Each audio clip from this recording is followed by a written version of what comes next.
Saúde no ar. Informação na dose certa.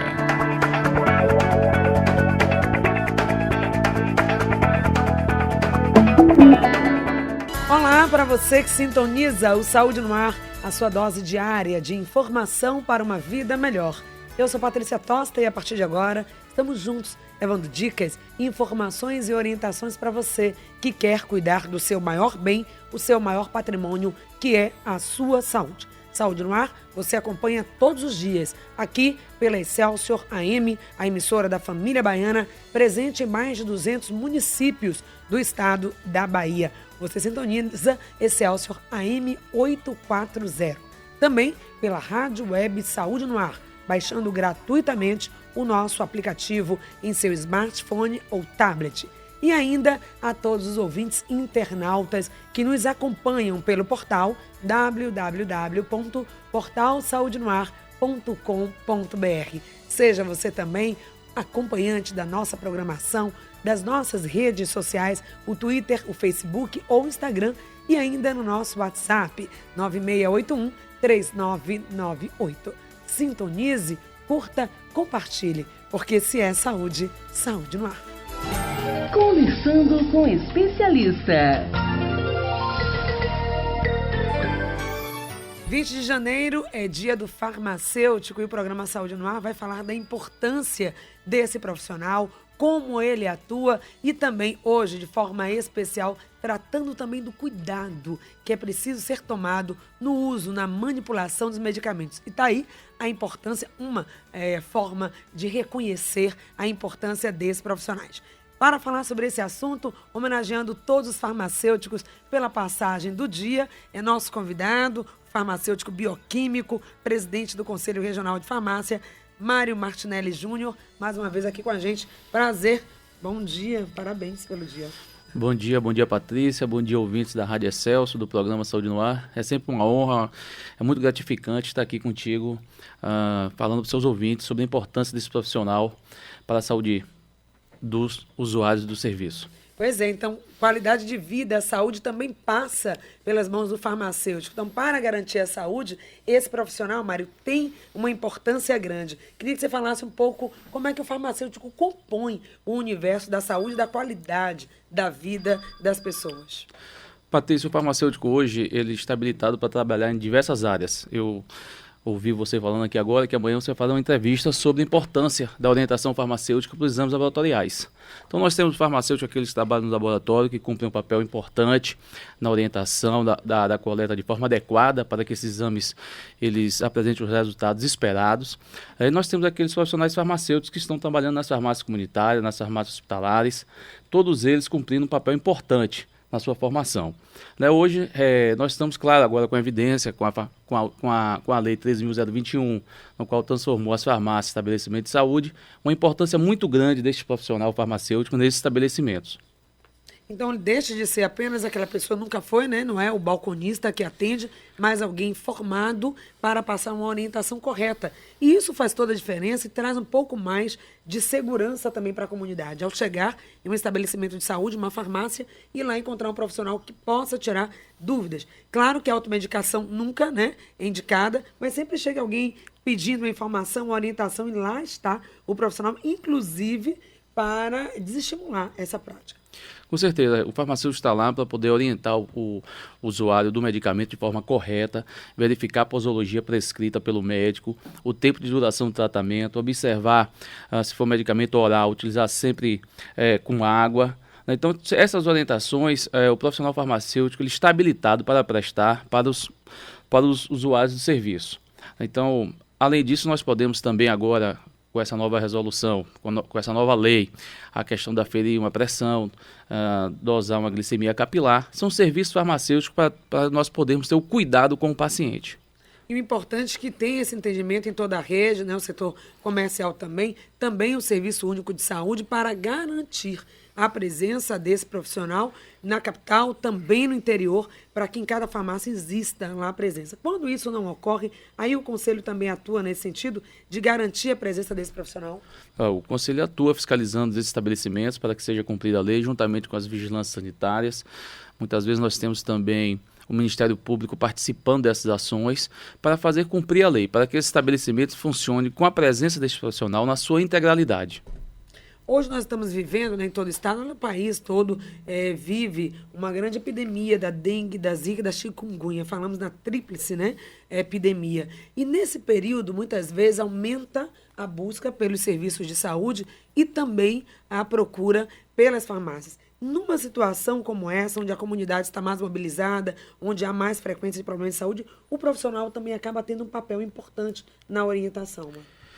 Com certeza. O ano passado, nós desenvolvemos uma campanha de orientação à população baiana. Nós distribuímos folder explicativo, não só com relação à utilização desses medicamentos, dos MIPs, né, mas também como prevenir, né, cada um fazer a sua parte. Então, o farmacêutico ele teve envolvido nesse processo, orientando a população baiana no controle do vetor, né, do mosquito Aedes aegypti. Claro que também a gente pode estar fazendo esse primeiro acolhimento, né, orientando o paciente na utilização de forma adequada, para que ele não não corra o risco da automedicação. Exato. Então, nesse momento, às vezes, de dificuldade, a farmácia acaba sendo aquele ponto, aquele contato mais direto com a comunidade. Como é importante isso. Mas importante também que essa farmácia esteja habilitada, e aí tem todo um critério também para que uma farmácia exista. Claro, aí existem as legislações sanitárias, né, que cobram as questões de regulamentar o funcionamento de uma farmácia, a questão do conselho, né, a presença de um profissional farmacêutico responsável pelo estabelecimento, enfim. Mas é bom deixar claro para a população que ela tem o direito de ter essa assistência farmacêutica nesse estabelecimento, né? Então, assim, ela quando se dirigir a um estabelecimento desse e que tiver qualquer dúvida, procure o farmacêutico, que ele é o profissional capacitado, é o profissional habilitado para poder prestar todos os esclarecimentos com relação à utilização de forma adequada e correta dos medicamentos prescritos. E aí uma forma também de celebrar esse dia de hoje é chamando a atenção para isso, né? Com uma campanha nacional que está aí em alguns veículos, também no site da instituição, lembrando que o profissional está ali, porque dúvida sobre o medicamento pode aparecer em qualquer momento. E o profissional habilitado é o farmacêutico. É isso, a gente tem desenvolvido tem sido desenvolvida uma campanha nacional, aqui o Estado da Bahia também tem participado dessa campanha, né, uma campanha orientativa para a população com relação ao risco da automedicação.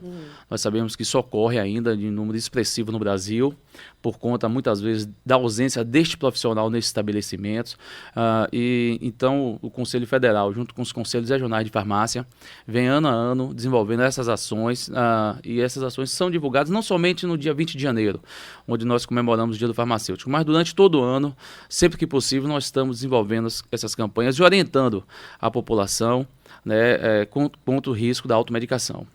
Falando então especificamente do tema da campanha e também o que motivou o nosso assunto de hoje, cuidados com medicamentos. Tudo depende se vai ser uma medicação, se vai ser um remédio ou uma droga que pode trazer prejuízo, inclusive, à sua saúde. Se é medicamento ou veneno, tudo vai depender da dose, da forma como foi aplicado. Então vamos falar um pouco sobre isso.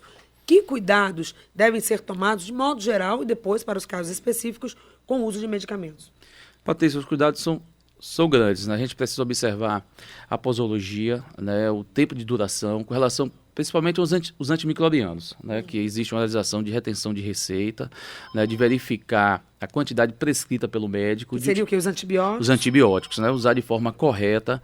Hoje já existe o surgimento de bactérias multiresistentes, né, bactérias antigamente encontradas só em ambiente hospitalar, que hoje nós encontramos na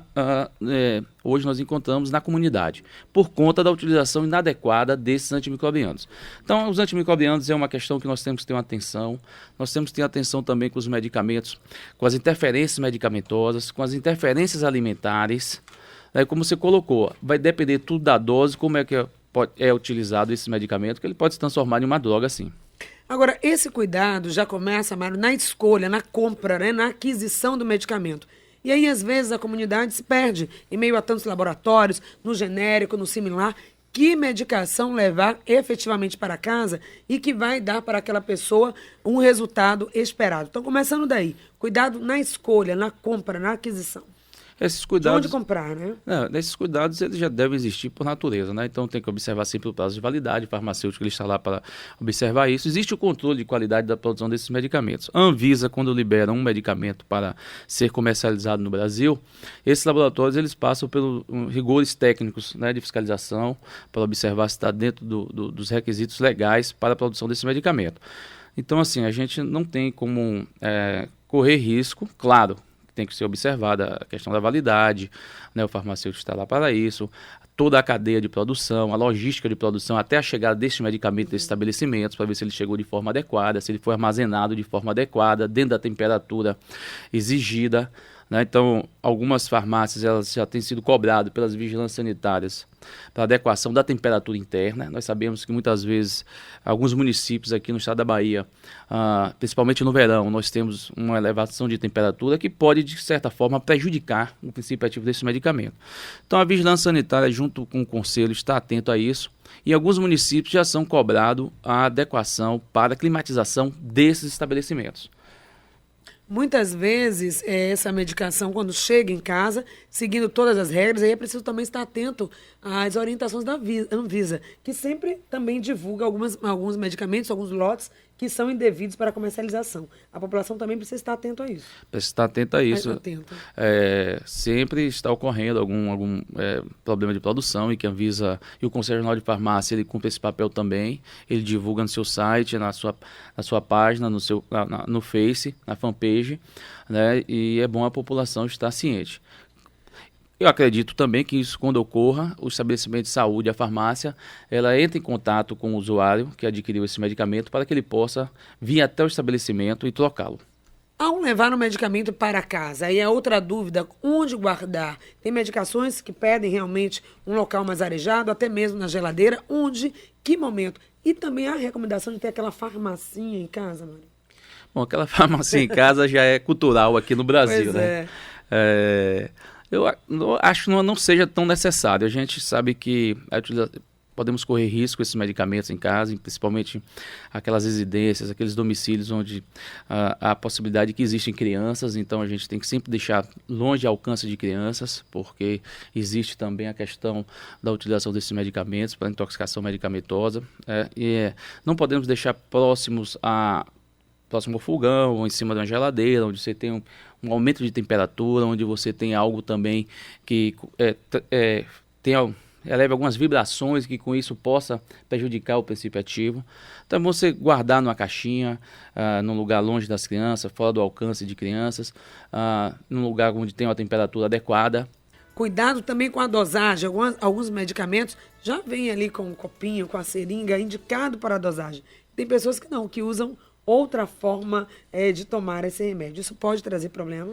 Também, Patrícia, isso tem que ser observado, né? A utilização de forma correta, na posologia, na dosagem correta. Então, o farmacêutico ele precisa orientar o usuário desse medicamento para a utilização de forma correta. Não aumentar nem diminuir a dose sem orientação de um profissional. E acompanhar o que foi prescrito pelo médico prescritor ou outro profissional. Ok, porque tem gente que fragmenta, compra o comprimido com a dosagem maior, quebra, enfim. Antes ou depois das refeições é outra dúvida comum para que as pessoas possam tomar. Sempre quando vem tomar uma vez ao dia. Ok, o dia tem 24 horas, qual é o melhor momento? Tem que observar o que foi prescrito pelo médico prescritor, né? Se é de 8 em 8 horas, se é depois ou antes da refeição. Então isso ele é prescrito e utilizar sempre dessa forma que foi orientado.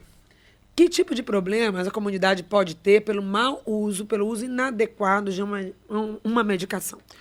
Todos esses problemas, nós podemos ter uma intoxicação medicamentosa, uma reação alérgica, uma reação...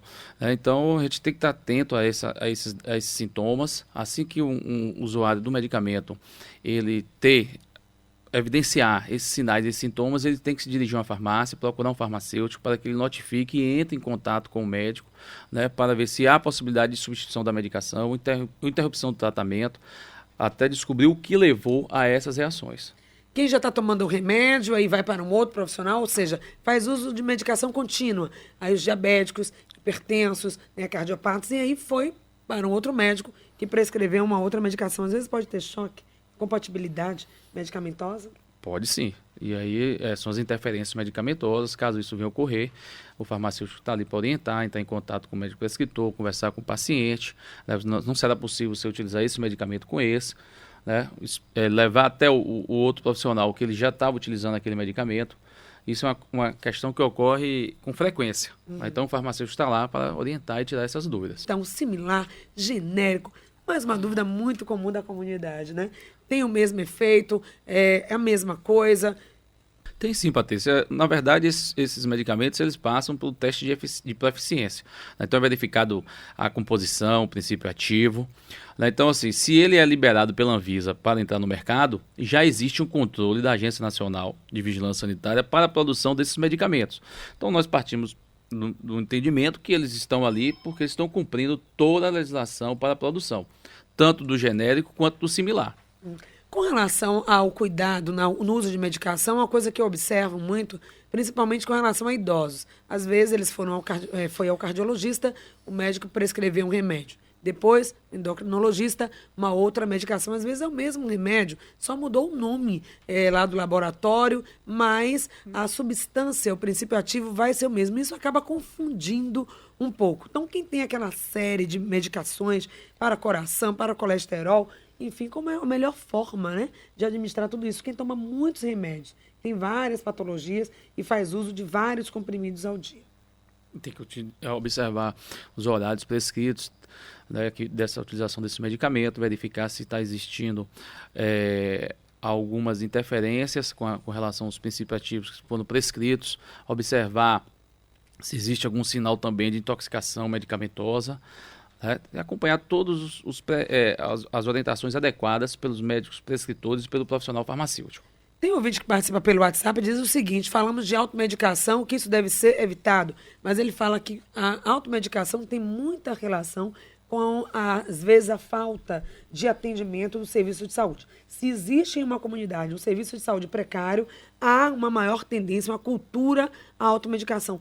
Aí no conselho, trabalhando com os profissionais, vocês discutem isso, se é verdade ou não? A automedicação independente tem que ser banida. Ela tem razão, né? A ausência do profissional de saúde, quer seja do profissional farmacêutico, do médico, né, nessas unidades, tem levado sim à automedicação. Então, é sempre bom ter esses profissionais atuando nessas unidades de saúde, quer seja pública, quer seja privada, para orientar os pacientes de forma correta a utilização desses medicamentos. Bom, 20 de janeiro é dia do profissional farmacêutico. E o que é que hoje essa categoria reivindica? Como é que o Conselho tem atuado? Quais são as metas, né, de trabalho e direcionamento da gestão? Você aqui como presidente tem para o ano de 2016. Patrícia, nós estamos trabalhando no sentido de fazer cumprir a nova legislação, a Lei 13.021, né, e ter assistência integral em todo o horário de funcionamento desses estabelecimentos, da farmácia comunitária. Então, seria muito importante que as farmácias realmente se transformassem em estabelecimentos de saúde. E nesse dia 20 de janeiro, um dia que se comemora o Dia do Farmacêutico, nós temos observado que o Estado vem avançando e muito na presença deste profissional nesse estabelecimento, quer seja nas grandes redes, quer seja nas pequenas farmácias, nas farmácias do proprietário farmacêutico. Hoje nós observamos também que existe um grande número de colegas que já tem a sua própria farmácia, que se dedica, que faz um trabalho de forma exemplar, né, dando essa atenção, esse cuidado com o paciente, né, com a utilização do uso correto do medicamento. Como nós temos também outras áreas de atuação em que o profissional farmacêutico vem se destacando, quer seja na homeopatia, quer seja na acupuntura, nas análises clínicas, na farmácia hospitalar, né, um setor também que o farmacêutico ele vem trabalhando com grande maestria, tendo um reconhecimento da equipe multidisciplinar de saúde desses hospitais, né, discutindo a forma mais adequada, os medicamentos serem utilizados junto com o corpo clínico dos hospitais. Então nós temos que comemorar sim. E o Conselho parabeniza todos os farmacêuticos baianos, todos os farmacêuticos brasileiros pelo seu dia. Mais uma vez a gente agradece ao Conselho Regional de Farmácia, ao Mário Martinelli, que esteve aqui para falar, pontuar esse dia, parabenizando a toda a categoria. E mais uma vez a gente reforça a importância das farmácias como centros de saúde. Isso é uma conquista e é o profissional, a presença desse profissional nos estabelecimentos fundamental. Mário, mais uma vez, obrigado. Suas considerações finais. Patrícia, Respondendo, nós recebemos agora a informação da nossa assessoria do SIM. Foi um lote específico da nimesulida que foi retirado do mercado, em desacordo com o registro da Anvisa, né? Um laboratório específico. Então, assim, não foi todo o produto que foi retirado do mercado. Então, eu gostaria de agradecer mais uma vez a oportunidade, né, de estar aqui tirando as dúvidas. Colocamos sempre o conselho à disposição do seu programa, um programa reconhecido pela sociedade baiana. Né? Então, para nós é sempre um motivo de orgulho estar aqui. Desejar a todos um bom dia e felicitar os farmacêuticos pelo seu dia. Mais uma vez, obrigada a todos que fizeram com a gente o programa Saúde no Ar e volta amanhã com muito mais informações. Até lá. Saúde no ar. Informação na dose certa.